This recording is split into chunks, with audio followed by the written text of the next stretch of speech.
जय श्री श्याम, जय खाटू नरेश की, हारे का सहारा बाबा श्याम हमारा। तो इस लाइन को तो हम जितनी बार बोले ना उतनी बार कम है, हारे का सहारा बाबा श्याम हमारा।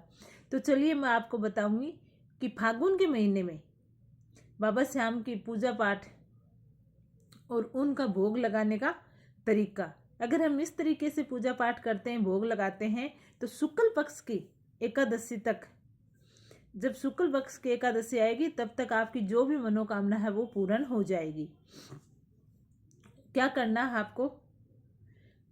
फागुन माह स्टार्ट हो गया है, अब कल से फागुन माह स्टार्ट हो जाएगा और आपको एक महीने रोज इस तरीके से आप पूजा पाठ करना, आपकी हर मनोकामना पूर्ण होगी।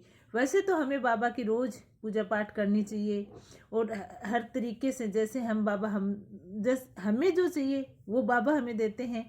तो बाबा के हमें विश्वास से, श्रद्धा से पूजा करें ना, तभी तो बाबा भी खुश होंगे।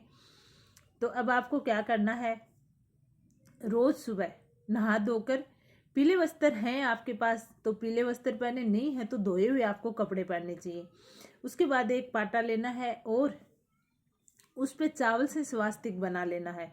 चावल से स्वास्तिक बनाने के बाद उसके ऊपर बाबा श्याम की जो भी आपके घर में तस्वीर है, मूर्ति है, उसको स्थापित कर ले और आगे एक चावल का 2 मुट्ठी चावल ले, आगे बाबा श्याम के कुड्डी जैसे हम बनाते हैं ना, उस पे, उसी पे दीपक रखना हमें।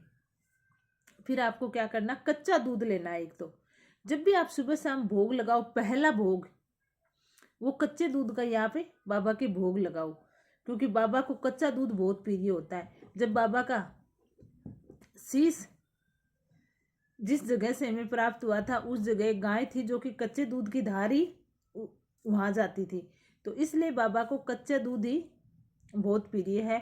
तो सुबह शाम पहला भोग आपको बाबा श्याम के कच्चे दूध का ही लगाना चाहिए हमेशा।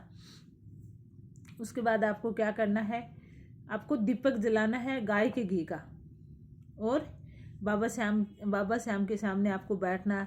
ध्यान रहे, एक गुलाब का फूल और इत्र की शीशी खोल के बाबा के थोड़ी अंगुली यहाँ पे अंगुली के लगा के थोड़ा थोड़ा बाबा के इधर इधर आपको लगाना है और उसको वहीं रख देना है।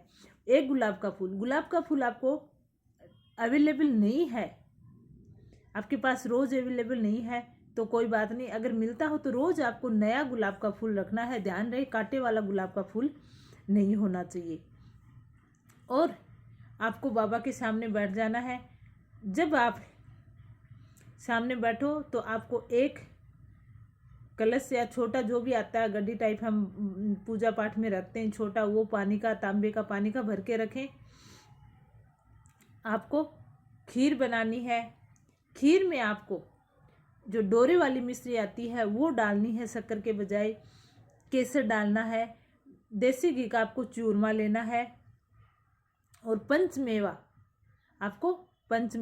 लेना है। और कच्चे दूध का भोग तो आपने सबसे पहले सुबह शाम जब हम करते हैं तो पहले आप कच्चा दूध तो लेना ही लेना है।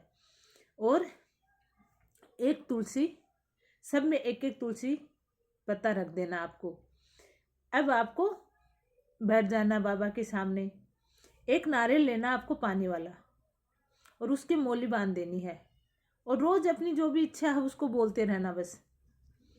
और बाबा के मंत्र का जाप करना है आपको 11 बार, 21 बार, 51 बार, 108 बार, जितना समय आपके पास हो उस हिसाब से आपको बाबा के मंत्र का जाप करना है। ओम श्री श्याम देवाय नमः, इस मंत्र का आपको जाप करना है और अपनी मनोकामना को बोलते रहना है। हाँ, वो नारियल हमने अपनी मनोकामना के लिए रखा है तो वो मनोकामना आपको बोलते रहना है। उसके बाद आपको क्या करना है, मंत्र बोलने के बाद आपको बाबा की आरती करनी है। तो आरती के लिए आपको जो दीपक आपने जलाया है पहले, वो दीपक नहीं लेना है, दूसरा दीपक लो, आप धूप लो, उससे आपको ऐसे ऐसे घुमा के आरती करनी है। जो दीपक आपने पहले बाबा के सामने जलाया है उस दीपक को आपको काम में नहीं लेना आरती के लिए। बाबा का हो भले ही आप किसी और की भी पूजा करते हो, तो जो दीपक आप जलाते हो उसको आरती के लिए काम में हमें नहीं लेना चाहिए।